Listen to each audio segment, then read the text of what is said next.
You're watching Good Day Central Illinois on WYZZ. Welcome back. Get ready for some spooktacular fun at the Wildlife Prairie Park. This morning we have Bryant Brumbill here with Patch the Owl to tell us how the park is celebrating the Halloween season. So thank you all for joining us this morning. Yeah, absolutely. Thank you for having us. So what can people expect at the Wildlife Scary Park?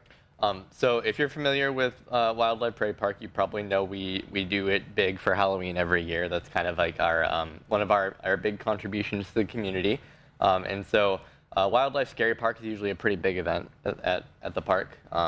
We typically have our festivities on the weekends of October, and so we're actually starting our first weekend for Scary Park this evening. You know, we've got food trucks, games, trick-or-treating opportunities. Like we've got the train all decorated for Halloween and stuff. And so it's going to be a really fun time. I definitely recommend coming to check it out. Nice. Patches, look at me. Okay. Now, how can people volunteer or sponsor the event? Yeah, so there's a couple different ways that you can volunteer for the event. You can help, like, you know, just pass out candy, that kind of thing.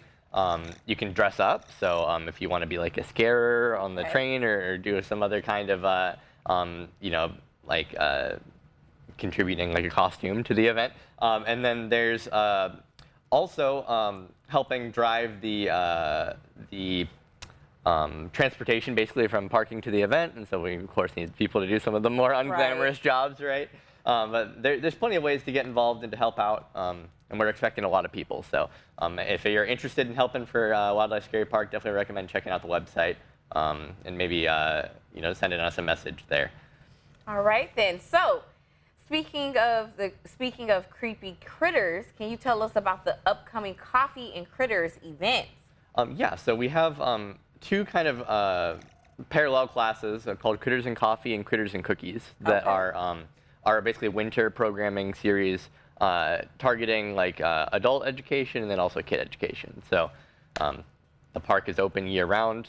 We're busiest when it's nice to be outside, right? The second it gets cold, people stop coming out. And so we offer Critters and Coffee as kind of an inside opportunity to learn something about animals, have a cup of coffee, and you know, have a reason to come out to the park when it's bitterly cold, right?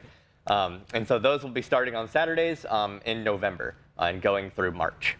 Okay, Patch looks like Patch is ready to go. Yes, he's done. Patch, I won't hold you any longer, but why should people donate to the Wildlife Prairie Park, and how does the park use the donations? Sure. So Wildlife Prairie Park is its own standalone nonprofit, and so we don't receive any like tax revenue or any income stream like that. And so, you know, aside from just like the money that we make from people buying tickets to come to the park, we really rely a lot on philanthropy. And so we try to make a point of mentioning every time we're on here that if you're looking for a worthy cause to donate to in the area, we would consider ourselves a pretty worthy cause. We do a lot of good work educating kids and taking care of animals. So. All right, Bryant and Patch, thank you for joining us this morning.